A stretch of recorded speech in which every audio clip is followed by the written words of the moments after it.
Hello, and welcome to Comment Response. In this case, it's of the French videos.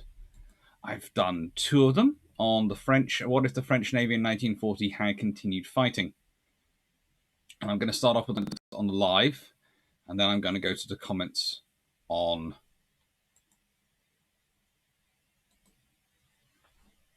the Long Patrol. Okay. Yay, that's back to the start and back to where it's supposed to be. It's supposed to be changing every roughly 16 seconds, but we'll see if that actually works. And the comments are in front of me, and the thing which is supposed to be recording me is to my left, and that's the way we are at the moment, and hopefully it will all work. So, let's start off with the first question on the live. This was Patreon 62 as well. Admiral Tiberius. Hello, Admiral. I think the short answer is that a war in certain theatres is over much more quickly. Even a partial French fleet in the Mediterranean could really dent the Italian efforts.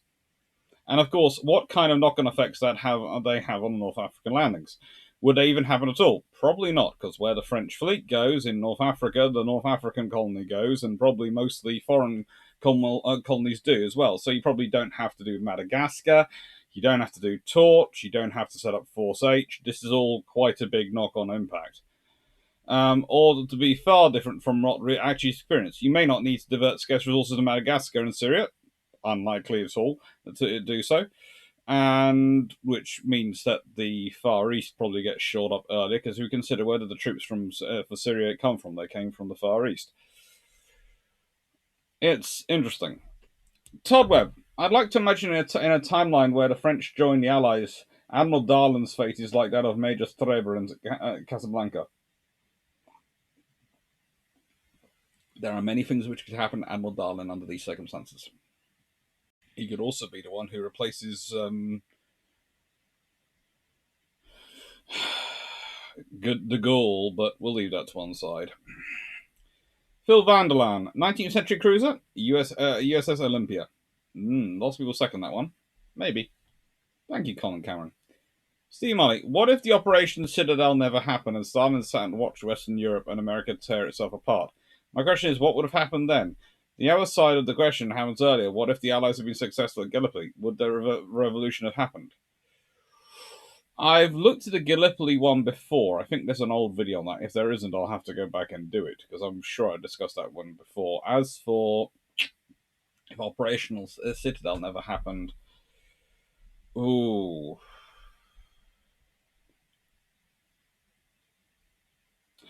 Honestly, that would be a whole video in itself. Robin Stevenson. Dr. Clarke, I like your presentation style and I wish I could watch your videos. However, I hate the fact you have your dogs in your videos of you. It is extremely distracting. I simply can't watch it. I've tried and tried, but I can't stand it. But we should know that you are losing viewers for this reason. Yeah, but I like the company my dogs give me, so I'm sorry. Yes, I want to reach as many people as I possibly can because I like to share history, and I believe that's the reason you learn history, to share it. But I'm really a sad sack without my dogs. I mean, they're 90% of my social life, so sorry, no. And when I say 90% of my social life, I mean,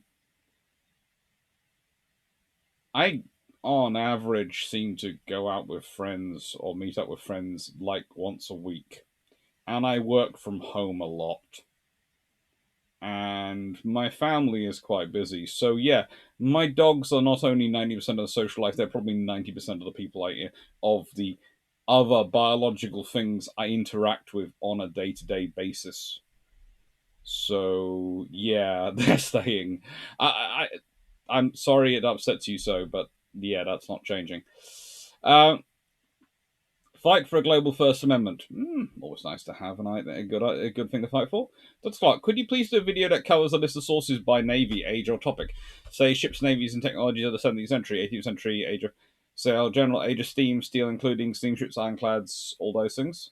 There are some book review topics that I have done that would be close to that, but that's probably going to be year of technology stuff, and I am going to bring back a book or two to review. I've sort of stopped doing that because I've suddenly had a whole lot of teaching dropped on me on a Tuesday and a Wednesday, and I just went, there is one thing gotta go, and it's a book or two to review. I read the books still, but I don't record the videos.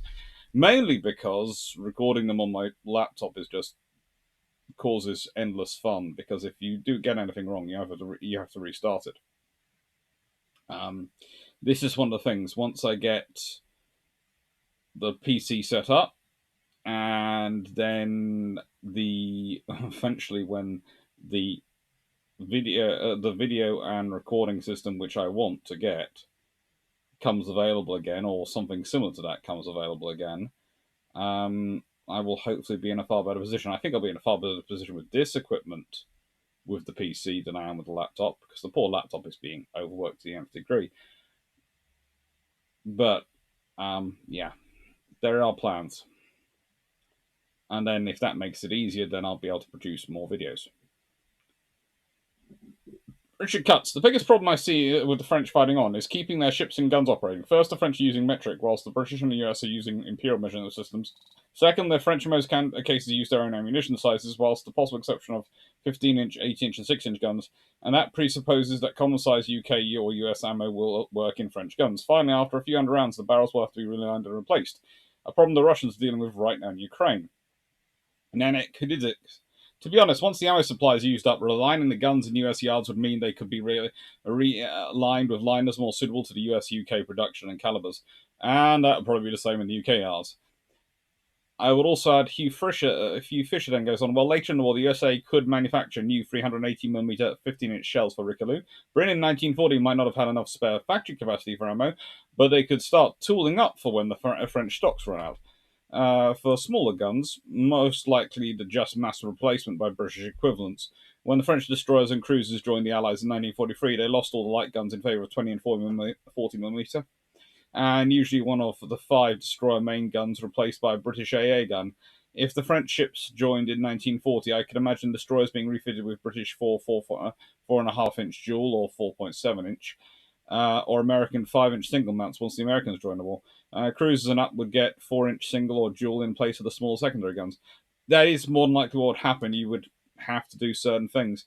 It's not going to be easy, but there again, there is also significant stockpiles of French ammunition, etc., in places like North Africa, which would keep their fleet going for quite a while. Not maybe a massive time, but you don't tend to use that much battleship ammunition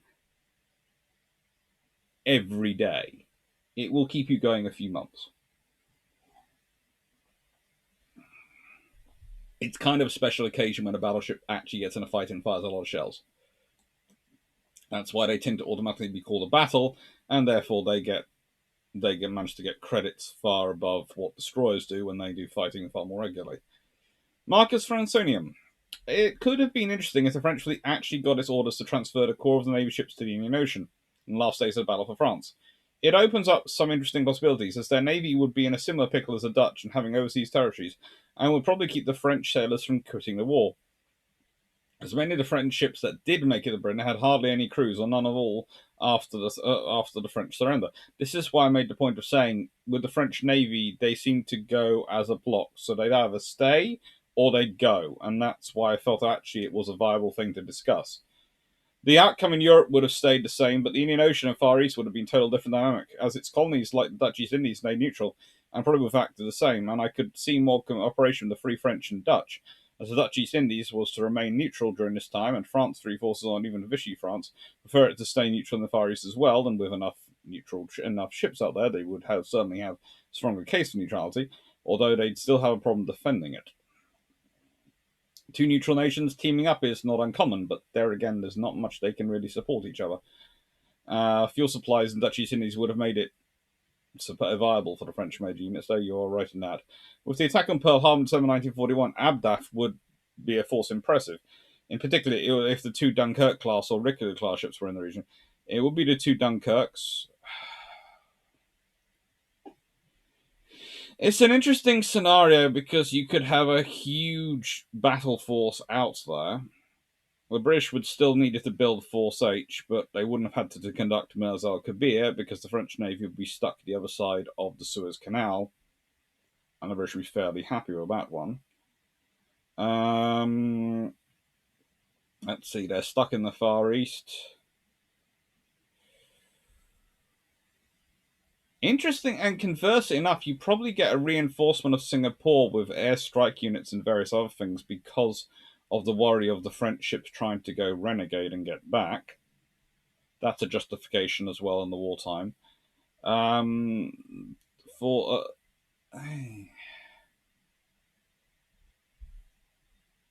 how does it really affect a war though? It just means you have a larger force out there.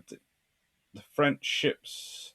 I suppose Somerville doesn't have to start off commanding Force H by attacking, doing Mers al Kabir, and neither does Cunningham have to worry about the people in Alexandria, but they still have to have a Force H and have to fight the Italians. But there's no longer a French fleet in French North Africa, so any Operation Torch is going to be a lot easier because, let's be honest, you're not going to have to worry about the French fleet getting involved. So you don't have to worry about submarines and all those things. It's half a dozen one, six the other. It's not really great, but it's definitely not. It's definitely an improvement on the situation as it was. As for the Far East, if they take the burn with them, I suppose they have a carrier of some kind. But Lord help them, that's a lot of. That's basically setting up a mini Pearl Harbor. But there again, the Japanese would have to pick because if they attacked it, and they would have to attack it to push that Standard Fleet aside, that would start the war in the Far East in 1940 if they invaded Indochina in French Indochina in 1940, which would be a very different scenario because they have to fight their way through Indochina before setting up bases there. Before then, is attacking into British Malaya and attacking into Singapore, because that's often what's forgotten is that they get Indochina first. When Britain's planning on the defense of Singapore, defense of Malaya, and doing the pre-war plans, again, it's another factor where France comes in. The whole point is there's French Indochina, there's the American Philippines, there's the Dutch East Indies, there's all these neutral territories around them, which the Japanese have got to get through, neutral or positively allied. And the thing is, it's reacting once you're already fighting a war and quite heavily committed in North Africa and Mediterranean and the North Atlantic and various other parts of the world, fixing certain issues. Then it's providing forces to fix the issue, which is the French have collapsed in. Oh, the French have collapsed in Indochina as well. Oh, that's great.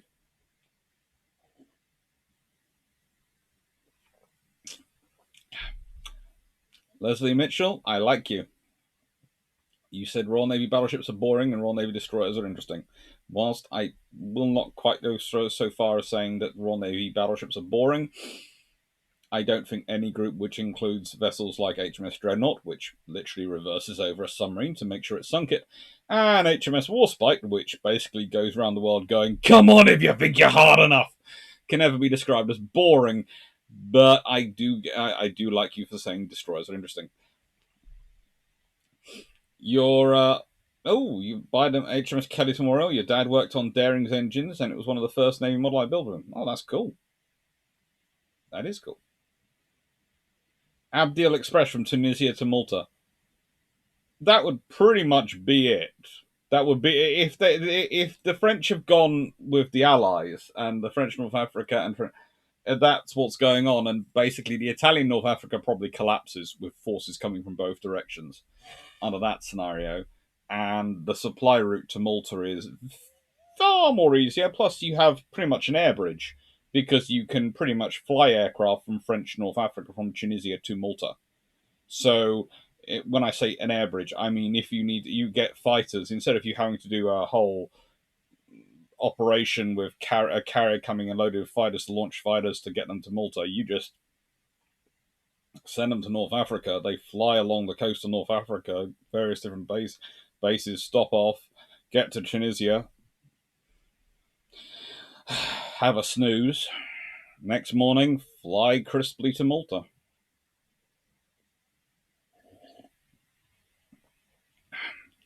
FWS Kungan again. Hello. Aiden Force H sounds very good. Late 40, early 41. Carriers, Ark Royal is the UK Pacific carrier. It's the UK strike carrier, so yes, it is. It is definitely the centerpiece of any deployment. Either Eagle or Hermes. Probably Eagle, and probably an armored carrier as well. There would be Illustrious or something there, because they wouldn't need them elsewhere. This is the thing, if you don't have to fight, if you don't have to do the kind of proactive patrols you were doing, and you don't have to do the invasion of North Africa, and you don't have to do that, you don't need the carriers in other places. If you've got all the air support from North Africa to support you moving supplies backwards and forwards to things, and you don't actually need to supply a massive force in North Africa anyway, because it's you still need to supply it, but it's not the same level of supplies you need for fighting in North Africa. Your whole needs change and your whole logistics strains change. Battleships, Malaya, Valiant, Resolution, Royal Sovereign, yeah, pretty much. Probably you would have. I think you would have Repulse there as well. I just have this feeling you would have Repulse.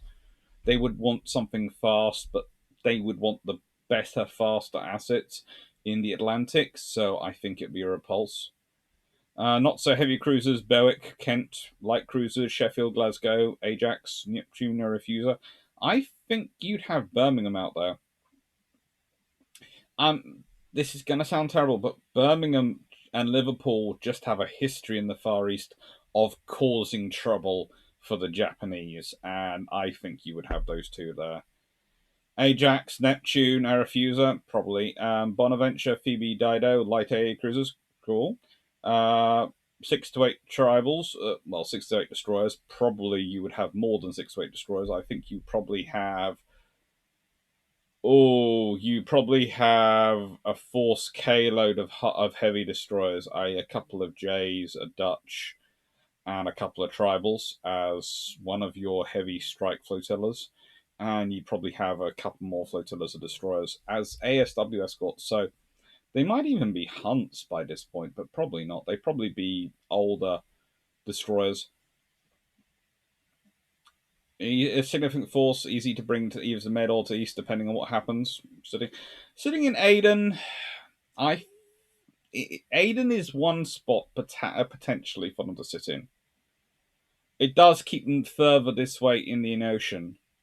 I wouldn't be surprised if they were operating between Aden and Trimcommely. I wouldn't be surprised if they were constantly orbiting between there, because that would then provide them with a nice space to exercise in and keep them moving.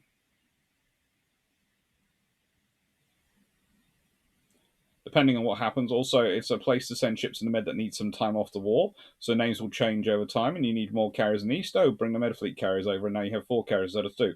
Yep. You need more ships in the Med for an operation. You bringing this force in the Med is quickly done, and then battlecruiser Repulse Renown. Where will they go? No, you wouldn't want to use battlecruisers. You really don't want to use battlecruisers in the Mediterranean. The reason Renown was in Force H was because, and Hood was in Force H, was because the idea was they need to be very fast along Ark Royal to be able to cover Mediterranean and that section Atlantic, because you don't just lose. When you lose the French, you don't just lose the Western Mediterranean force, you also lose the force which was covering the Central Atlantic. And that's the thing. Force H has to cover both. Force H is supposed to cover both against surface raiders in this area and any German battleship which gets out, and Italian operations in the Western Mediterranean. And that's the problem. That's the big problem for Force H, and why it requires so much force, and why losing the French is such a drain. Where will they go? I guess they'll use the Med. No. They might be more useful than tasked and slow battleships, but it's limited supply.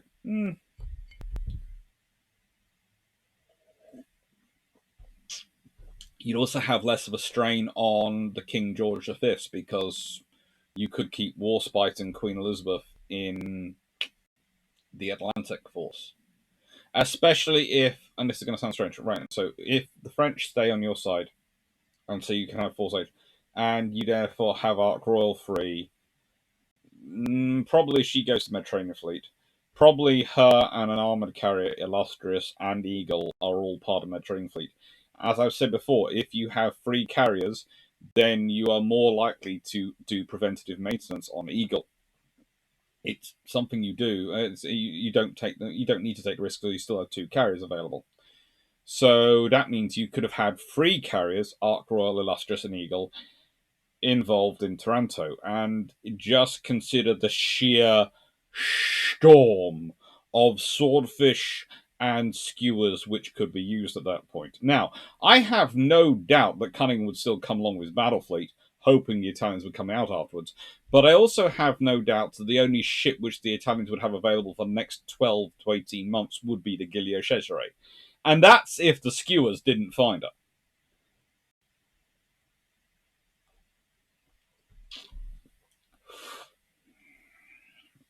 If they found her, well, she could be out of it for 6 or so months.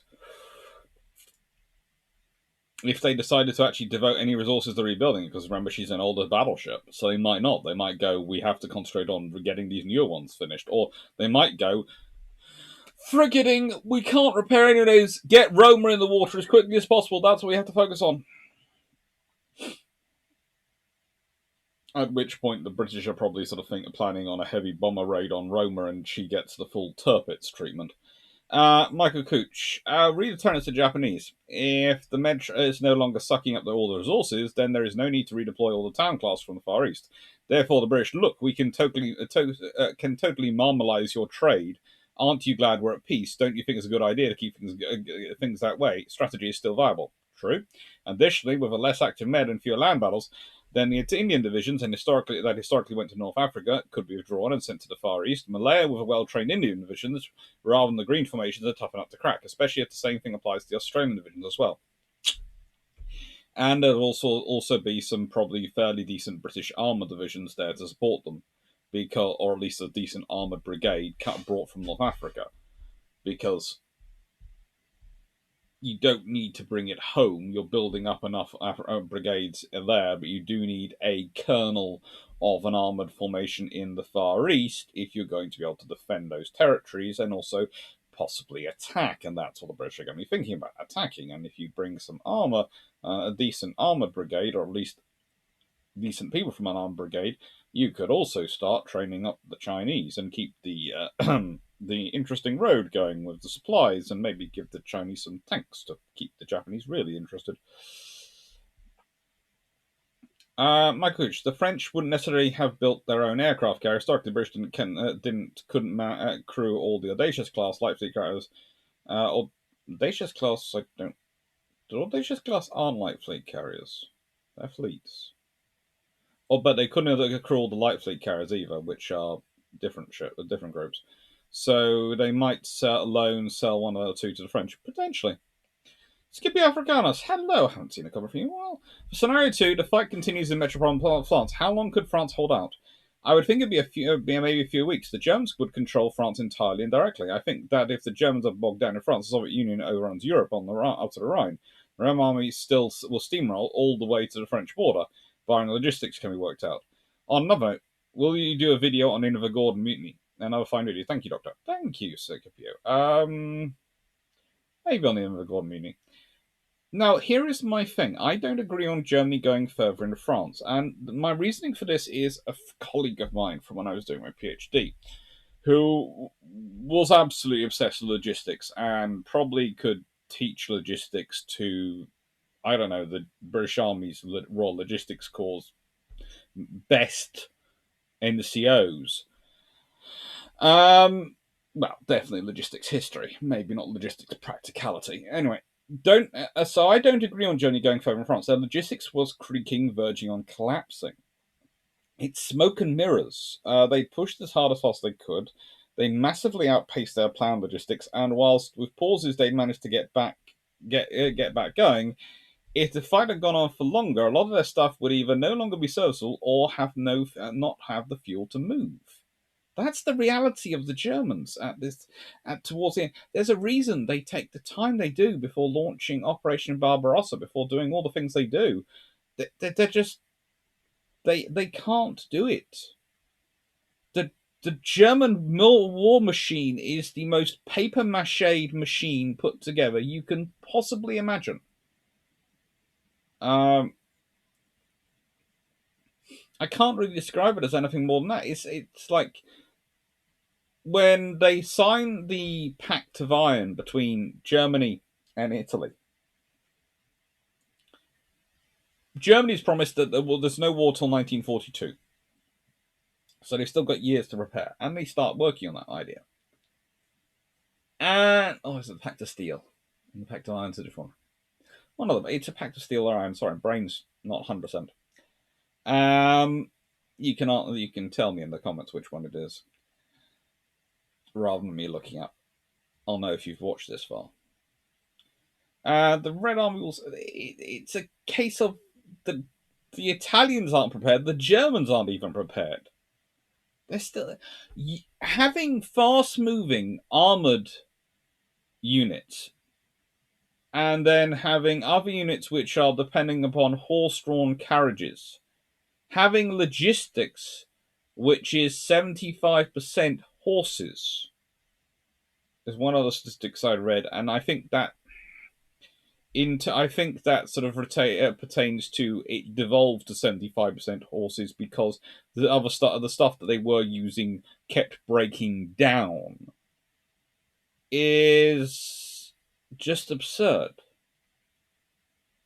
So yeah, I agree. The French army is collapsing, and France as a state are collapsing at this point because the French army has been the most confirmed threat, according to the French government, for the last 20 years at this point. But there's also the fact that you can have the most willing, able soldiers. You can be facing an enemy who is completely falling apart. But if you don't have the fuel, the food, and the ammunition to be able to do anything, you can't. Because if all your troops have got is walking towards the enemy waving their arms, they're probably not going to win the fight. Now, we have an edited comment. Oh, this is an edited one. And this is EFFEZE6280. Oh, good lord. Drac from Wish. Drac from Wish.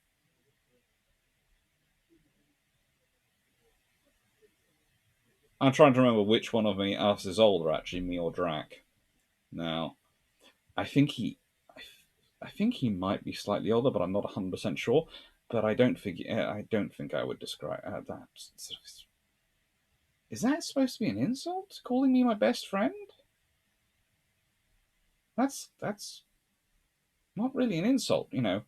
You call up someone and say, "You're just like your best friend," but slightly different. That's not really an insult because they're usually your best friend for a reason. Anyway, begging game subtly is on point, though, mate. Definite A plus for that. Begging game. You have, if you think this is begging, you have never seen academics are trying to get research funding. I mean, seriously. There is a brilliant scene in Big Bang Theory where they're all going around a party, basically schmoozing to rich donors to try and get funding for their support for their work. Yeah. Here is thanking people for their support, not begging. Trust me, I've seen begging. And once or twice, when the research project was necessary and the professor couldn't make it, done it.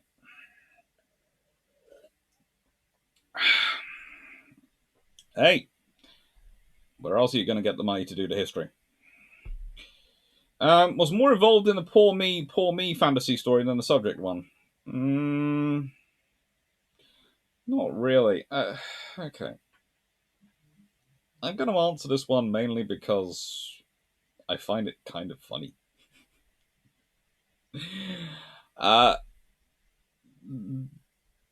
There is always a fine line, and I do worry about it when I put it in and discuss it, about me sharing the reality of academic life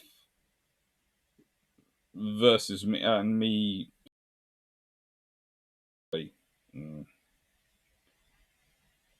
The point is, I tend to err on sharing the reality of academic life as much as I can without libel laws and various other things trying to come for me. Because whilst I have no doubt I would if I could afford the lawyers, etc. Um, win a court case. The fact is that would be very expensive to get to, and therefore I'd probably lose by default. That's the reality of the world we live in. There's nothing wrong with it. Well, there's a lot wrong with it, but frankly, it's easy enough to skirt by just being honest but not naming names. So, I'm sorry if that was your takeaway, but thank you for the compliment of calling me my best friend. Um, Juice Bird Media. I was watching a YouTube video about Doctor Who and left it playing and went down to the bar for a few hours. And when I came back, this was on. Interesting. Well, I hope I'm not much of a disappointment after Doctor Who, although I can't imagine I am a relief or a benefit after Doctor Who, although it does depend on which Doctor. There is one or two who, frankly, I could probably be slightly more mysterious and certainly, even though I'm talking about real historical events, probably put more inflection and things into my voice than they do. But I'm not suggesting that a couple of the Doctor Who actors who have been are completely and utterly wooden. I'm just saying that there are some clapboards back there which have more character. Um, but no, thank you. Thank you. I hope you enjoyed. Right then, on to the Long Patrol, the recorded video. And interesting enough, the live video got 25 comments. The recorded video got 40 comments.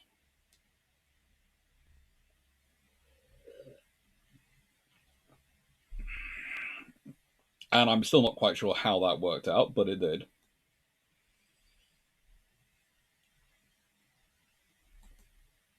Make sure it's on newest comments first, so I can go down to the bottom and find the oldest ones.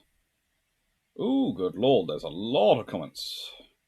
Knight 6831, you are pretty. You do lots of questions. Alright then. Matthew Hicks. Oh, what is this French vessel called the Burn? You lucky individual. It's an aircraft carrier. Think Blackburn of aircraft carriers. It works, but we're all fairly sure it's orcish magic rather than engineering. It was my response.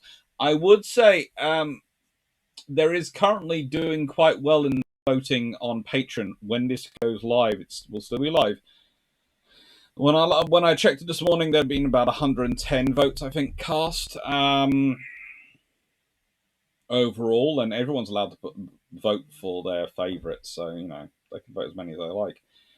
One of the options is going through early aircraft carriers and all that's wrong with them, and there is a temptation for me to make the entire video just this is the Burn. We're going to spend the next hour going through this vessel because it will tell you everything that's wrong with everything else. But no, there are some other interesting things.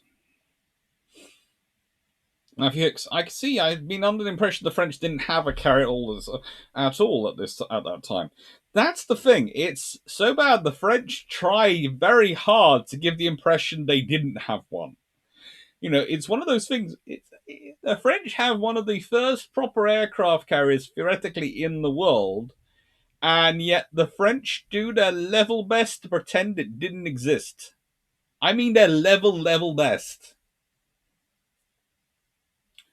They had plans for one. No, they had one and plans for more. They were even trying for twin-engine aircraft to launch from her and the planned vessels. That's one of the interesting things, and also one of the things we get into whenever me and Drac end up having conversations about converting Admiral-class vessels to carriers, and how you had three hulls with engines in them that were all massive and would have been sexy beasts if converted. Even bigger, more glorious than the Lexingtons in some regards. And the twin-engined aircraft they'd have probably ended up flying from them because the RAF Air Ministry would have made sure they didn't get enough aircraft. Although, considering they would have been quite probably the biggest, sexiest, gorgeousest ships in the Royal Navy. And let's be honest, this is a navy which is obsessed with size, so bigger is always better at that time. Then I have a feeling BT would have insisted that the Fleet Air Arm at least remain part of the Royal Navy, purely from his ego perspective. And BT actually probably had enough political acumen and pull that he could have pulled that off.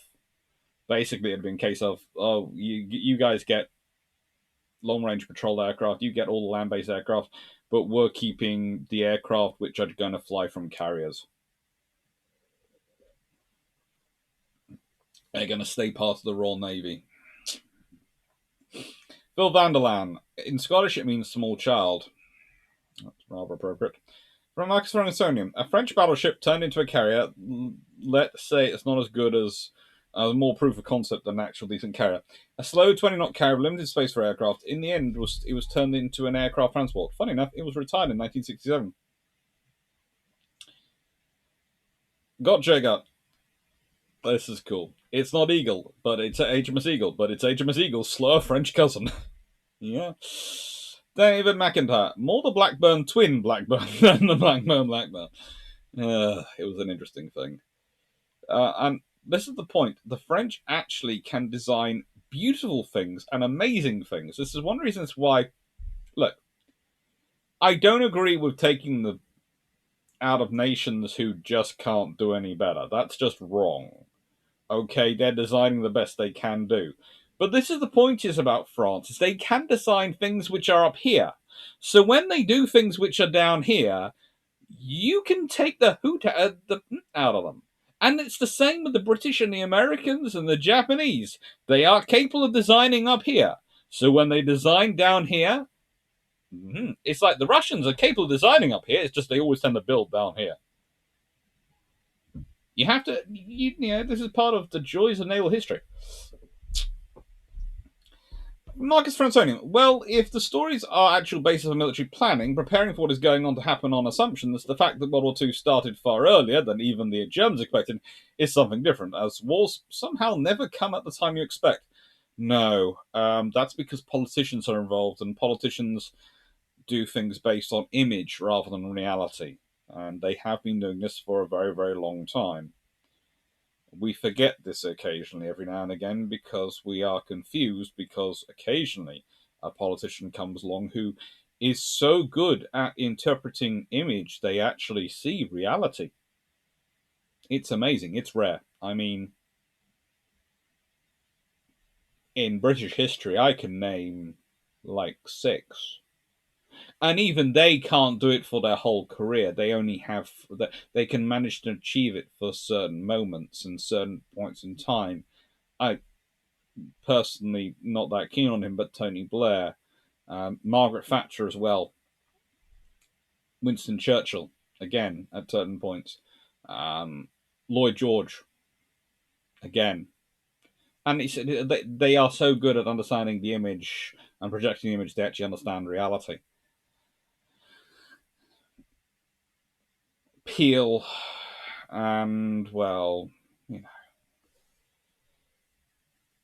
Pitt, the younger, are about 6 who I would think of in British history. We can all think of it. They are very rare. Gladstone and Disraeli are interesting in that at points when they are debating, they manage to achieve a sort of understanding of the real world through their arguments with each other. But whenever one of them's without the other one to argue and perpetuate them and get them going, they both go completely wandering off there. I don't know.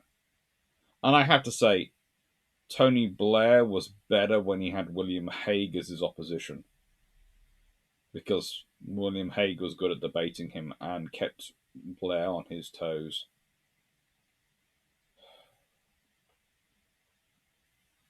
It's adversarial politics.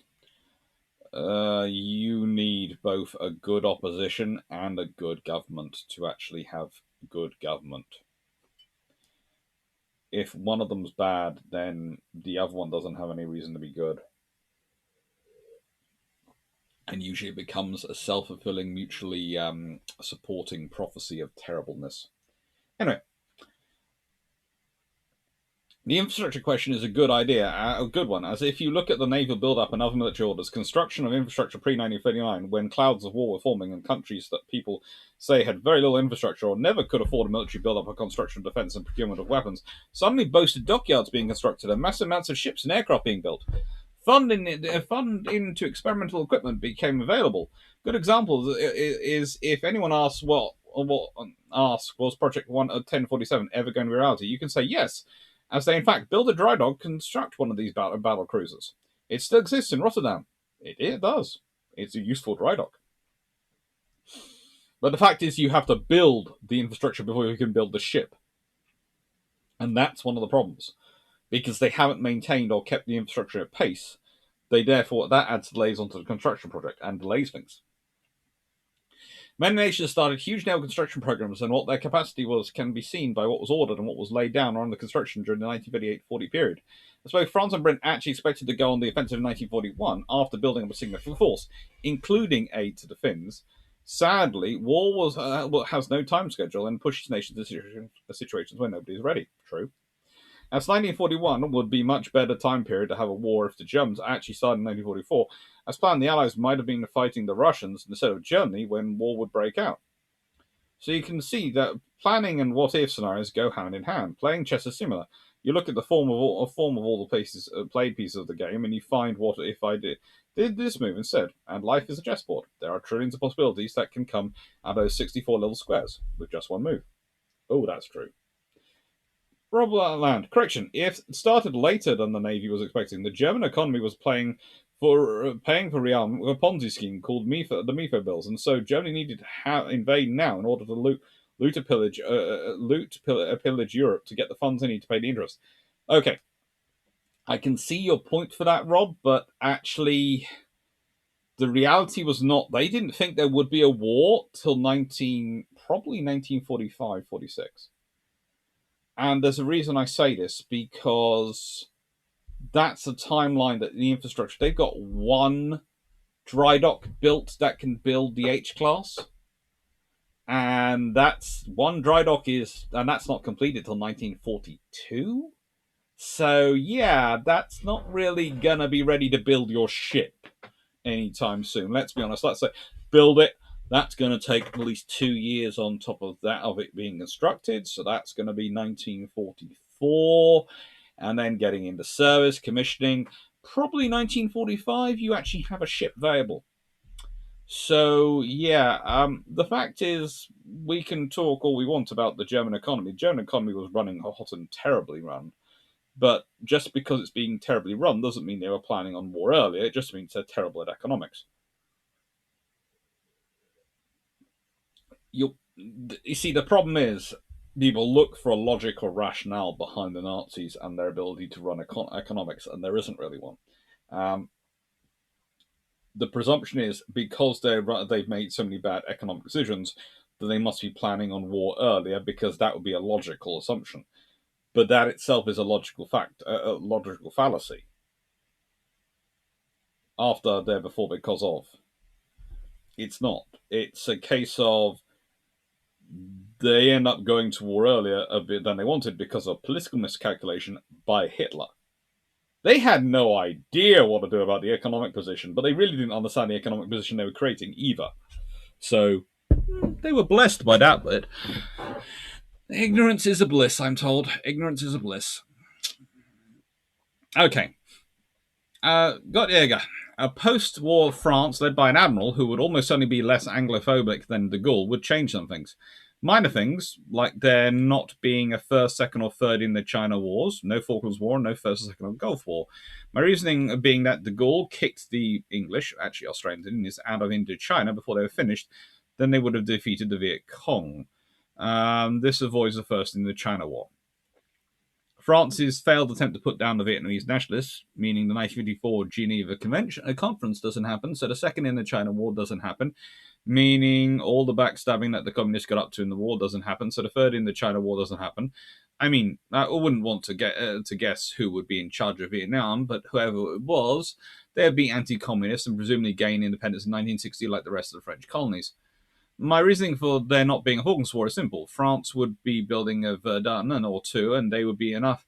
That would be enough to get enough support for CVA-01's construction that is built, meaning the 1981 Defence White Paper would something completely different, and the RGs wouldn't want to come to believe the British wouldn't go to war at the Falklands. You are probably correct on that one. If the French are building carriers, the British probably will do as well.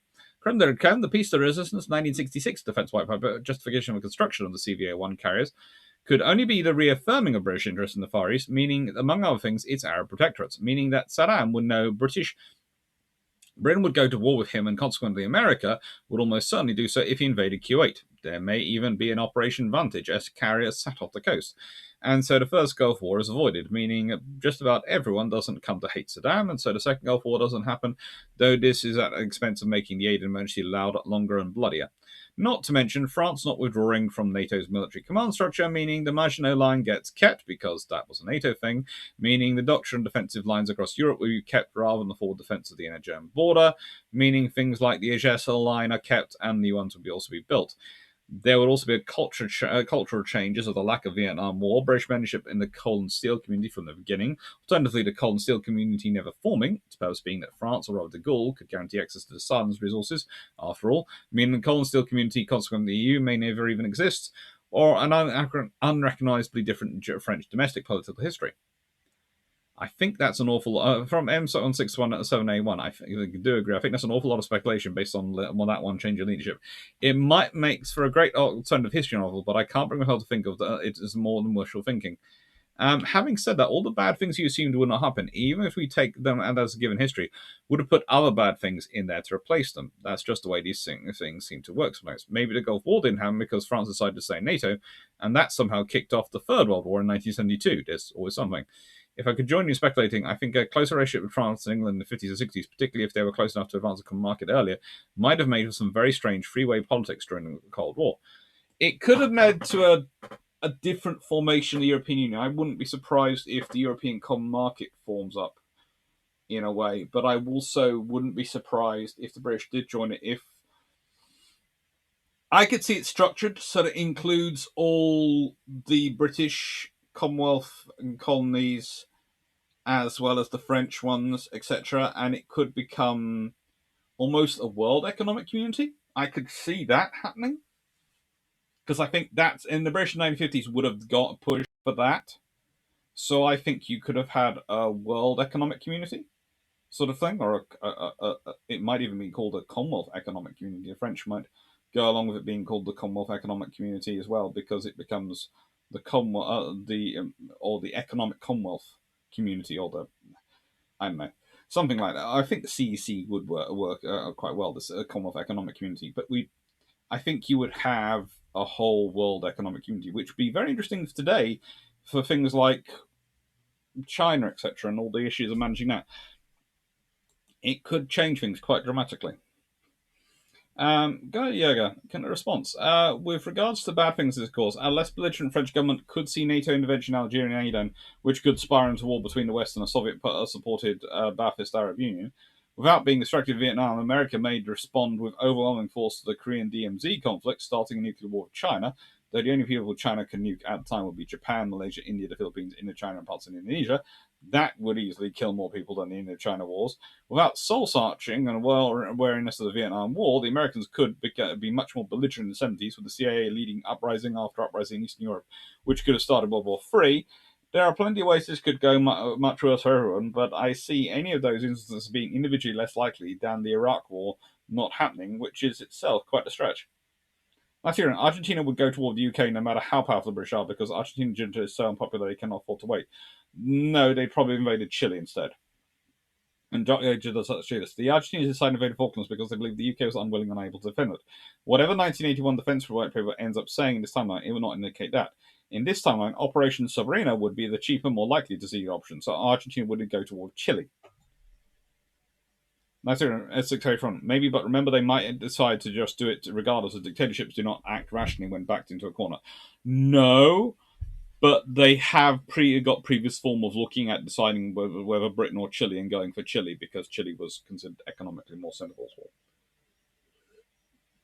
which could still lead us into a war, but it would be an interesting scenario because we'd be defending our traditional alliance with Chile.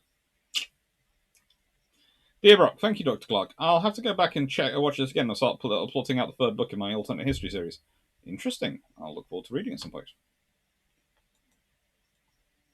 M167A1. The big question is, why would they? France was decisively defeated, and many thought that England would accept an armistice. Secondly, fighting on after your government has surrendered is a war crime all by itself. Bottom line, only someone who was extraordinarily stubborn or willing to take a massive chance would decide to do that. Likewise, it would never dawn on them that the British and power. None of this matters to the holdouts, and certainly not to the British and later Americans, who were to say, as they say, in it to win it. But the rational thing for any French unit to do would be to follow their orders at the same time of the armistice. Rob Land, of course. Well, the point I'm making here is that probably it's a case of the French government. How do I put this? The order is to go. The French Navy decides to do this because France decides to continue on fighting. Why would they? It's not. You can. On the war crime thing, no, it's not a war crime. The whole definition of war crimes and those things we're talking about are a post World War II modern thing. So, nicest way, don't start throwing around war crime. As the rest, it's problematic, but it's not actually impossible because, again, it's basically saying that you flip a coin, and the French Admiralty flipped the other way.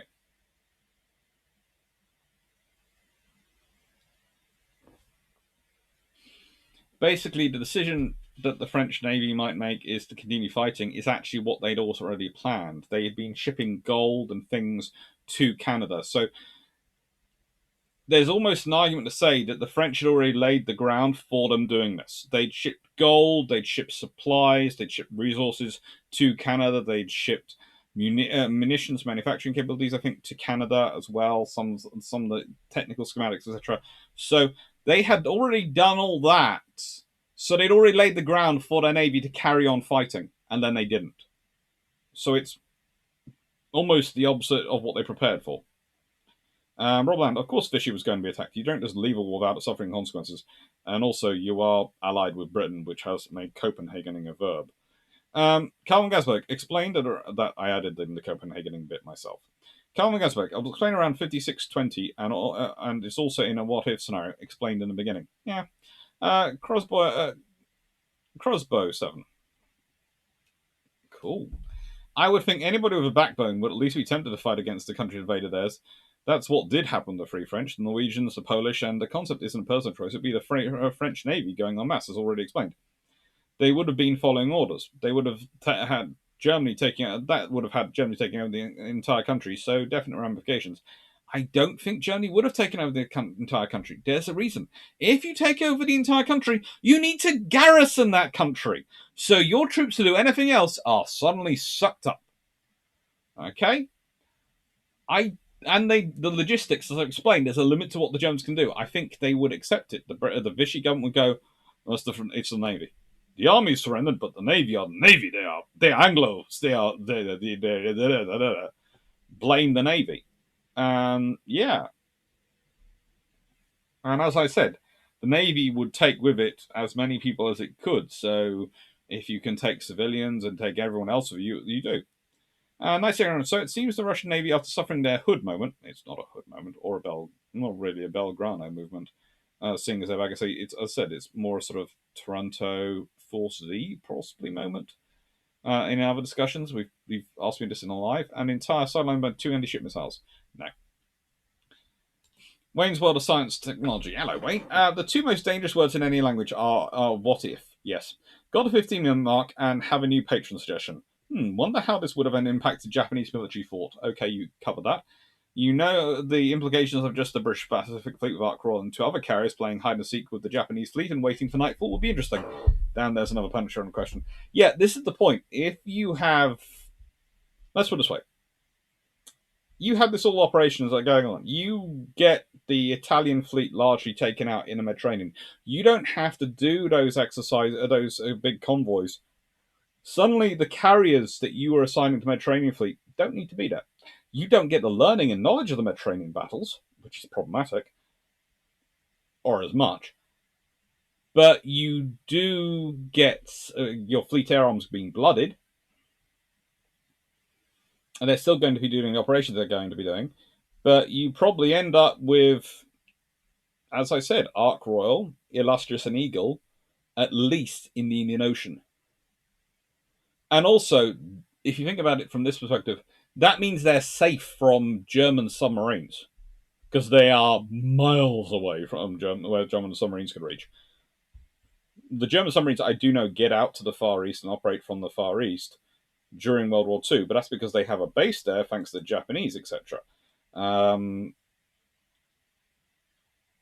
they have various other points they can get into and get as they get out there. It's not going to be that scenario in this case. As you mentioned, I love these videos. Thank you. I think the Marine Nationale would have been reduced in size and importance as land war went on. An air war would have, of course, lost some of the port and production factories to be lost. So Royal Navy vessels would have been needed in the Mediterranean, and British production would have been needed to supplement the French war effort. However, your basic conclusion is right. It would have shone the war a possible reduced speed of the Japanese headlong rush to the war. However, this is hard to work through. Yourself and Drakenwell reignited my interest in naval history. Cool. I remember running up the stair of a double-decker bus on the lower road in South Shield to see in the shipyards, or being taken to Headland to watch the SO Northumbria being launched. Cool. What I would say in terms of this, it's a scenario that if you do not have to do the fighting in the Mediterranean, that's the big thing. As said, if you don't have to build Force H, then probably your strike carrier, etc. You don't have to do Mirza Kabir and all those things. Your carriers probably get focused on the Mediterranean fleet for the Royal Navy. Now, Eagle or an armoured carrier may end up operating in the French fleet providing air cover, but there's lots of land-based air defences and air forces to support them in North Africa. And where are they going to exactly be heading? You don't have to do the convoy issues. All those things are changed. And if North Africa is lost to the Italians, then that's going to change World War II dramatically. It is going to mean the Germans don't have the Africa Corps, etc., and all the other things they lose in North Africa. There are also not going to be as many German soldiers and forces based in Italy, if we think about it. Because why would they be there? Then Germans might not even actually come to the Mediterranean. They will probably still attack Greece. That will probably be their entry into the war in the Mediterranean theatre. They'll probably still be called in by the Italians there. But the Italians are lost in North Africa and have suffered any reverses in Albania, then what are the chances that Mussolini has lost his post? And that's one of the things you have to consider and work through. So the Germans might still be fighting, but are the Italians still fighting? And do they have to do the operation to put Mussolini in power and keep him in power earlier on when they don't have the forces, which would actually, attempting that operation, would probably start a war with Italy, in which case you end up Italy fighting on the Allied sides. Oh, that changes things dramatically in the Mediterranean because suddenly your thing in the Mediterranean you're doing, and you see a lot of the German submarines, as best you can, is actually sending supplies to the Italians to fight in the Alps against the Germans. Hey, that's fun. And you really don't need much of a naval force in there because whatever Italian navy's left after you Tarantoed it is on your side.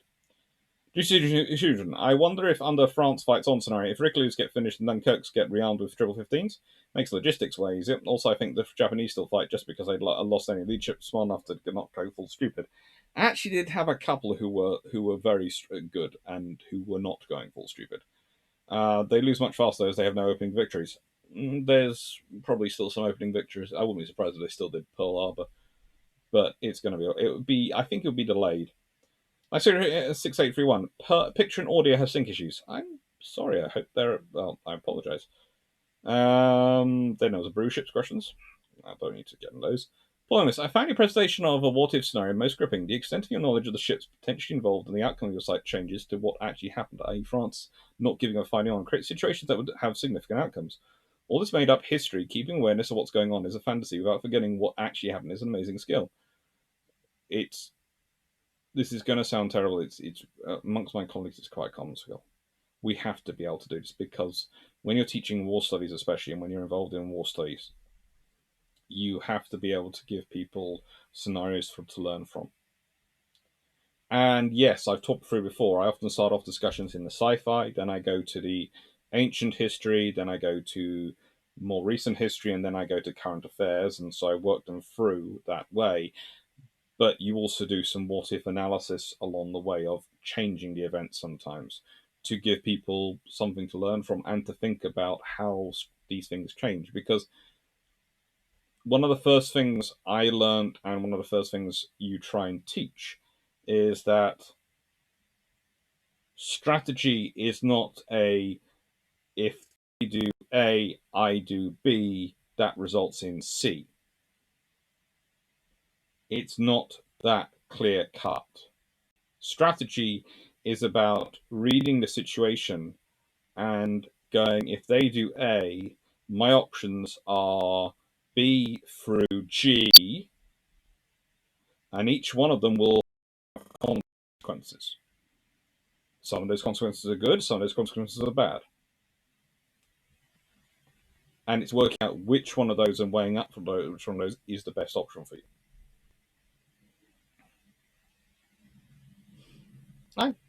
Regarding your financial situations, I hope you get a full-time position doing what you enjoy most with plenty of research time. I always hope. For us, as you said about your dear sister, the amount of time you would dedicate to us is severely restricted. I am waiting for a history post. Is waiting. A permanent history post is waiting for people to die. That is what it is. They're lovely people though. So you don't want them to, but they're history lecturers especially seem to go on for frigging ever. They're lovely people though, so it's like, and I like to record stuff. I do record some of my lectures occasionally, and I've already made a decision that I will always keep this going as long as I can, and my intention will be to keep this going forever, or as long as YouTube and similar things exist, allowing me to do it. Because you can always revisit lectures and revisit topics and go, look, this is new information we discovered. These books which have come out, these facts, and so it's changed because our understanding of history changes as we uncover more, as we find out more detail, as we link up the wider scenarios which we might not see, but the people at the time did understand. So yeah, you can always go back and redo things or look at them from a different perspective. And I think therefore I can keep things going pretty much indefinitely. I don't see any job interfering with brew ships on Sunday and discussions and the answers to questions and the book reviews. I already have in practice the time that when I'm sort of on field trips or busy that it's a week of recorded videos or so. And I like doing those and doing a series. And yeah, in normal times I've structured my life so that I do one live video, and if you consider it, the live video and the Saturday recorded video share a PowerPoint.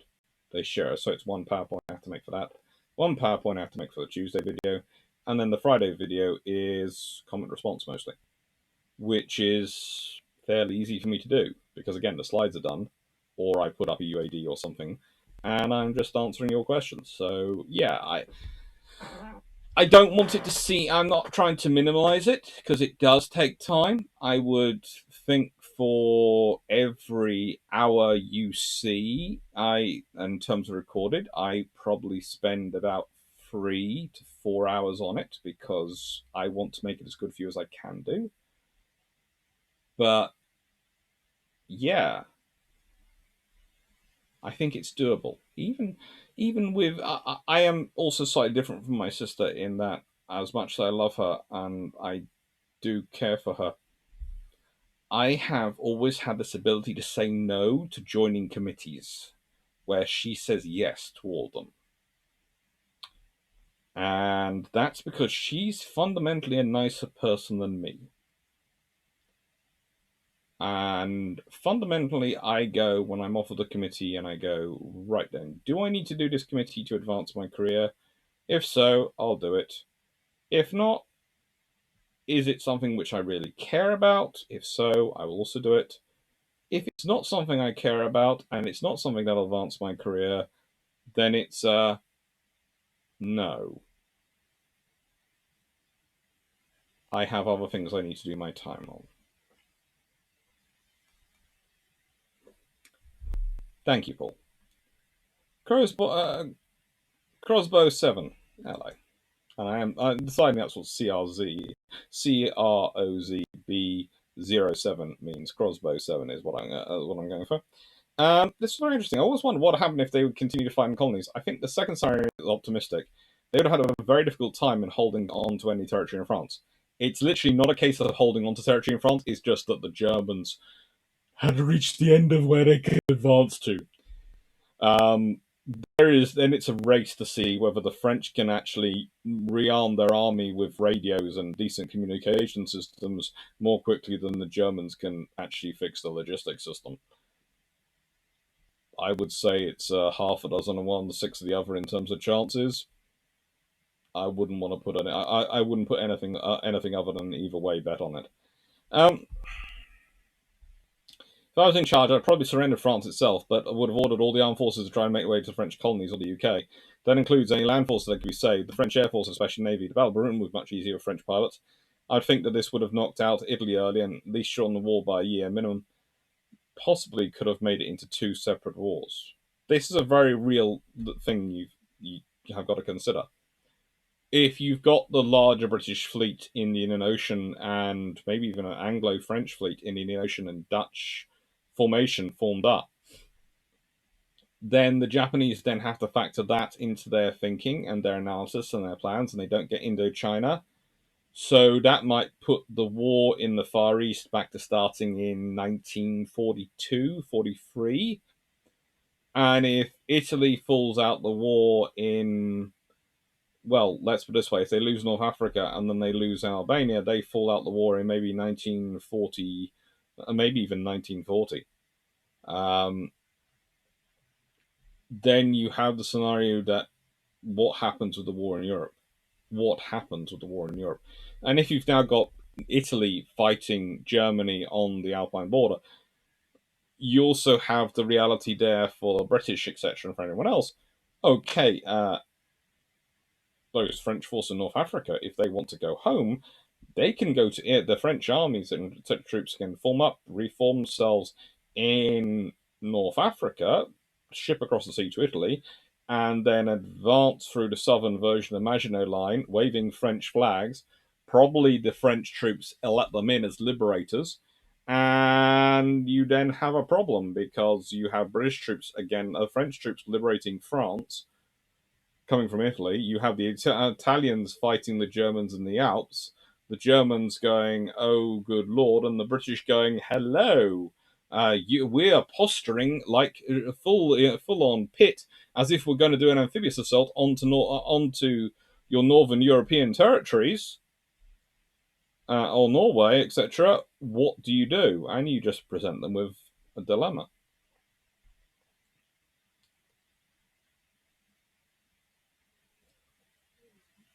Hey, for McKinney, in California, the penalty for paying someone late is now so ruinous as that I get bugged to submit my timesheets before the work week ends. If they're late getting your check to you, they owe you 1 day's wages for every day past deadline. That sounds cool. That's money directly to you. I hear people bash California, but it's why smart, skilled people come here to find jobs. That sounds quite nice. Ethan McKinney, I'm studying the 1940 campaign in France for a long time, starting back in grad school. The idea of redoubt in southern France is not credible. From the start of the plan read, the French army was in shambles and was never able to stop the German advance.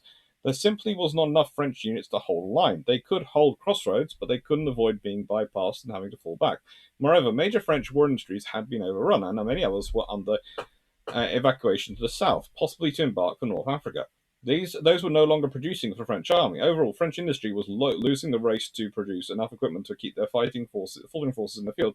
The worst situation was in tanks, where there were no vision blocks available, so The tanks were sent to fight with holes the size of dinner plates on all sides. The French vision blocks were far more sophisticated than what anyone else was using. They're designed to survive direct hits by up to 20 millimeter arm piercing, possibly larger. It's accomplished with a sort of internal periscope system which actually took up a lot of space. That's your 2 cents. That's a good 2 cents. Looking at it from that perspective, I see your point. But the assumption is that Germany could have kept advancing. They couldn't. It would have been a redoubt formed on the can't cook, won't cook principle. The Germans couldn't advance anymore. The French wouldn't counterattack because they're so disorganized. Basically, the race would be on for Germany to fix the logistics or the Allies to fix their organization. Yeah, and my betting is on the, as I said, half a dozen 160 hour. Nick Vaughan, regarding infrastructure build Plan Z, there is still the Elba 17 dock built for the H-class battleships in Hamburg. They plan some things with Heligoland. For the part of France that keeps fighting, maybe you will see a coup in Germany because Hitler stops being victorious earlier. One dry dock is a start, but for Plan Z to happen, a lot more is needed. Possibly on the coup thing. That is the other thing again. If you. That's the sort of second scenario in France, and yeah, that's an issue.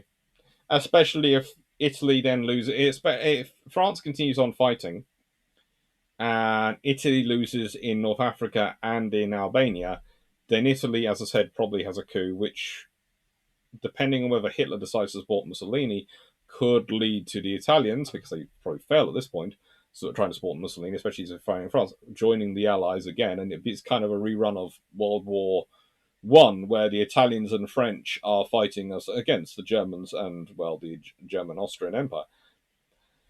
It will be interesting, especially as you might then have the Greeks as well coming up, who have got a fairly good troop. So you could have Greek, Italian, French, British troops, British army taking on the Germans, and yeah, that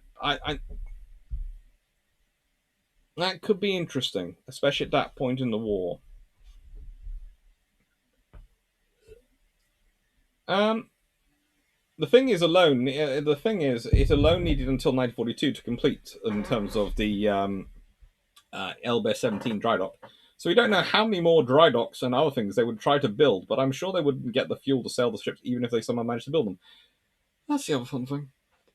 Definitely fun thing. Anyway, thank you for watching. This was slightly longer than the hour I normally do for these, but I hope you enjoyed it. And thank you again for all your support. You really do make this all possible. And as I said, I have put out some plans for what my plan are in terms of research output on Patreon. And basically, I have a long-term plan for.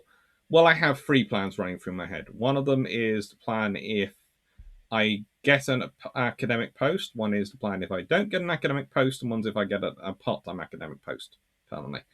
And how I sort of structure my life around them, and depending on where they are, and depending on where I end up living with them.